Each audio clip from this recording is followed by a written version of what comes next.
Eux ont déjà tout gagné. Zidane, Barthez, Djorkaeff, Henry. Il y a 16 ans, ces icônes du football français remportaient l'Euro, 2 ans après avoir gagné la Coupe du Monde. Aujourd'hui, certains chaussent encore les crampons, d'autres ont tourné la page.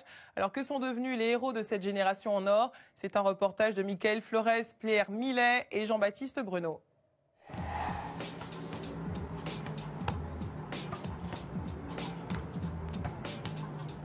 On l'a fait pendant 20 ans, donc on continue quoi. Voilà, comme le vélo. Si la barbe a un peu blanchi, à 45 ans, la maîtrise technique est toujours là. Pour Fabien Barthez, taper dans le ballon est encore le meilleur moyen de se détendre avant d'entrer en piste.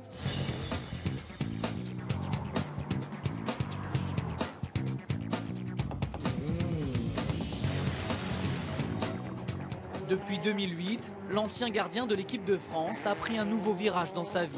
Il est devenu pilote professionnel. J'ai toujours la passion des voitures et ça s'est fait tout seul, petit à petit, sans vouloir forcer les choses. Dans le football, ça a été pareil. J'ai jamais cherché à forcer les choses, je me suis toujours amusé, fait plaisir. Et voilà, je veux garder cet état d'esprit. Et tant qu'il y aura la passion et le plaisir, ben, ça continuera, quoi. Du plaisir, mais toujours à haut niveau. Dans quelques jours, Fabien Barthez disputera les 24 heures du Mans avec sa propre écurie qu'il a fondée en compagnie d'Olivier Panis, ancien pilote de Formule 1. Maintenant, pour moi, c'est un pilote, c'est pas le joueur de foot. Tout ce qu'on lui demande, il le fait à perfection, il essaye de progresser à chaque fois. Donc moi, je peux parler qu'en tant que pilote, il est assez étonnant. Fabien Barthez a tourné la page du football, mais la majorité des joueurs de cette génération en or est restée en contact avec le ballon rond. Une génération capable d'exploits restée dans les mémoires. La Coupe du Monde en 98, puis l'Euro 2 ans plus tard. Ce 2 juillet 2000, en finale, les Bleus sont menés 1-0 par l'Italie. Il ne reste plus qu'une minute à jouer. Sylvain Wiltord égalise avant que David Trezeguet n'inscrive le but de la victoire. L'équipe de France est championne d'Europe.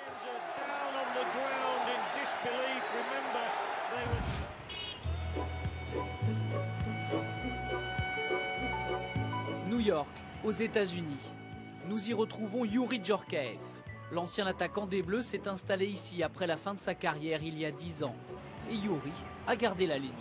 En habitant à côté Central Park, j'ai pas d'excuses pour ne pas courir. Et j'essaye à peu près entre 2 et 3 fois par semaine de venir ici. Des fois c'est 30 minutes, des fois c'est 45 minutes. Puis quand on a été sportif de haut niveau pendant 30 ans, on ne peut pas s'arrêter comme ça du jour au lendemain. Le football non plus, Youri ne peut pas s'en détacher. À New York, il a créé une fondation pour aider des jeunes des quartiers défavorisés à s'insérer via le foot. Et pour récolter des fonds, l'ancien champion organise des matchs de charité. Ce jour-là, il a invité ses anciens copains de l'équipe de France. Patrick Vieira, Robert Pires, Laurent Blanc ont répondu présents. Thierry Henry, qui vit une partie de l'année à New York, est arrivé de son côté. Monsieur.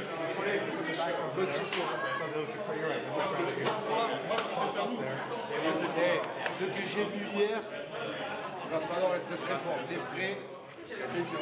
Tout dans la profondeur. C'est extraordinaire. Revoir les gars, ça fait longtemps que je ne les avais pas vus, surtout Lolo. J'avais vu Youri bien sûr sur New York, David de temps en temps, mais ça faisait longtemps que j'avais pas vu Lolo, donc on va voir s'il est toujours bon. Est-ce que vous êtes en forme ou pas, vous êtes prêts? Si je me blesse pas, c'est déjà une victoire. Et comme lorsqu'ils jouaient ensemble, le repérage du terrain est un rituel obligatoire. Est-ce qu'avant les matchs, vous venez comme ça pour repérer la pelouse un peu et vous imprégner un peu de l'ambiance avant d'aller...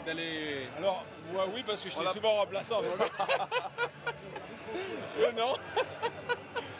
D'accord, ok. Bah oui, moi non, j'allais sur le banc. Non, mais c'est le moment où on aime bien parce que généralement c'est le moment où il n'y a pas grand monde dans le terrain, sur le stade. Et tu viens, tu prends tes marques et tu discutes avec les gars. Si les Bleus sont heureux de se retrouver, pas question entre eux d'évoquer leur épopée. Surtout pas. Si c'est de la nostalgie pour se remémorer ce qu'on a fait il y a 20 ans, 30 ans, ça vaut rien. Est-ce qu'on va faire des choses? Qu'est-ce que tu deviens? Tes enfants, qu'est-ce qu'ils deviennent? Voilà, c'est ça aussi. Non, on n'est pas là pour ressasser ce qu'on a fait, pas du tout. Direction le vestiaire, le lieu le plus intime pour une équipe de football.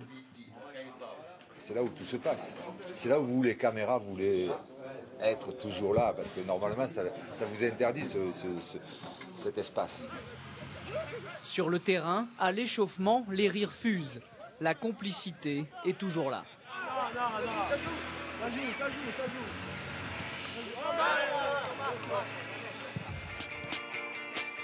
Mais une fois le match commencé, dès les premières accélérations, les organismes de nos champions sont à la peine. Le repos de la mi-temps est bienvenu.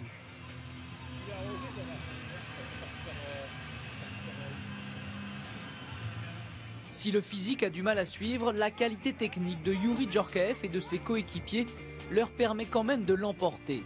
C'est Laurent Blanc qui est appelé pour soulever la coupe.